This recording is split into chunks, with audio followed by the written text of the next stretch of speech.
Itu saya jelaskan tentang bahaya bid'ah. Dan juga saya sebutkan juga dalam prinsip Ahlussunnah ini bagaimana sikap Ahlussunnah kepada ahlul bid'ah. Itu juga panjang lebar saya bahas. Bagaimana sikap Ahlussunnah kepada ahlul bid'ah.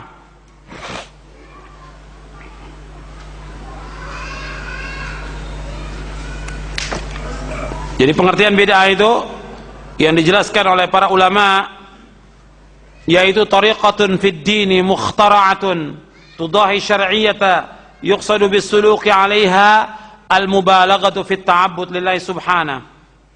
Bid'ah adalah cara baru dalam agama yang dibuat menyerupai syariat dengan maksud tujuan untuk berlebih-lebihan dalam beribadah kepada Allah. Itu di halaman 78.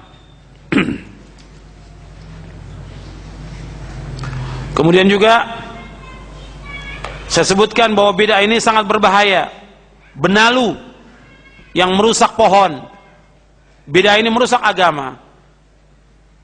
Jadi banyak orang mengaku, mereka mengatakan bahwa mereka mengikuti Ahlussunnah wal Jamaah. Kenyataan mereka berbuat syirik. Mereka menyembah-nyembah kubur, mengajak orang untuk menyembah kubur. Ini syirik. Meminta kepada wali, kiai, habib, dan yang lainnya. Meminta ke kubur mereka, datang ke kubur mereka. Ini syirkun akbar. Tawasul kepada mereka, ini bid'ah. Tidak boleh. Kemudian mereka juga melakukan perbuatan-perbuatan bid'ah yang banyak sekali. Tapi mereka mengakunya Ahlussunnah wal Jamaah.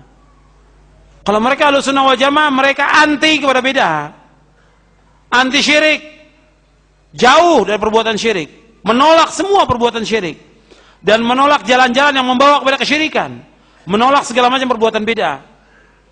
Dan bid'ah ini sangat berbahaya. Di zaman Nabi belum ada bid'ah. Sama sekali belum ada bid'ah di zaman Rasulullah SAW. Belum ada bid'ah sama sekali. Putih bersih kata Nabi, taraktukum ala mithlil bayda lailuha kanahariha la yazighu anha ba'di illa halik. Aku tinggalkan kalian dalam keadaan putih bersih. Islam ini putih bersih. Tidak ada bercak syirik, tidak ada bercak bid'ah, tidak ada, sama sekali putih bersih. Tidak ada khurafat. Bersih. Malamnya seperti siangnya. Dan barang siapa yang menyimpang dari jalan yang lurus ini, yang putih ini, pasti binasa. Jadi Islam ini Rasul tinggalkan dalam keadaan bersih. Dan Rasul ingatkan kepada umatnya setiap Jumat, kullu bid'atin dhalalah wa kullu dhalalatin finnar. Setiap bid'ah itu sesat dan setiap kesesatan tempatnya neraka. Yang pertama kali mengatakan bid'ah Rasulullah. Yang mengatakan bahwa setiap bid'ah itu sesat Rasulullah. Yang mengatakan setiap kesesatan tempatnya neraka Rasulullah yang mengatakan demikian. Kullu bid'atin dhalalah wa kullu dhalalatin finnar. Rasul mengatakan demikian.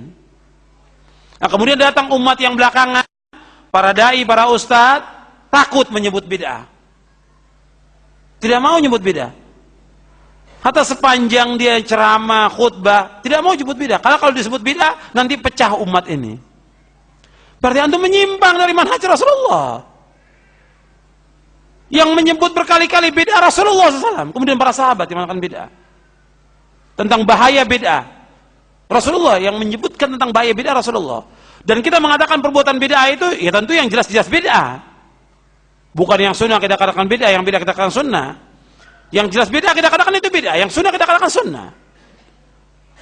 Dan Nabi juga mengingatkan kepada para sahabat radhiyallahu majma'in, wa iyyakum wa muhdatsatil umur fa inna kulla muhdatsatin bid'ah wa kulla bid'atin dhalalah. Ya, Nabi mengatakan, aku ingatkan kalian, jauhkan diri kalian dari setiap perkara-perkara yang baru. Karena setiap yang baru adalah bid'ah dan setiap bid'ah adalah sesat. Setiap bid'ah sesat. Jadi nggak ada bid'ah itu yang tidak sesat. Dan dalam Islam tidak ada istilah bid'ah hasanah, tidak ada dalam Islam. Yang mengatakan semua bid'ah adalah sesat Rasulullah. Yang mengatakan semua bid'ah adalah sesat adalah Rasulullah. Dan Rasulullah bersabda dengan bahasa yang fasih. Bahasa Arab yang fasih bahwa setiap bid'ah sesat, itu Rasulullah berkata demikian. Kemudian sahabat memahami demikian. Kata Abdullah bin Umar radhiyallahu anhu wa ardhah, kata beliau, kullu bid'atin dhalalah wa in ra'ahan nasu hasanatan. Setiap bid'ah itu sesat meskipun orang memandang baik. Abdullah bin Umar radhiyallahu anhu mengatakan demikian, setiap bid'ah sesat meskipun orang memandang baik. Di dalam Islam tidak ada bid'ah yang hasanah, tidak ada. Kemudian selanjutnya, ikhwan fiddin, a'azakumullah, kalau antum mau lihat ciri-ciri ahlul bid'ah, ini saya sudah bawakan di sini, di buku ini.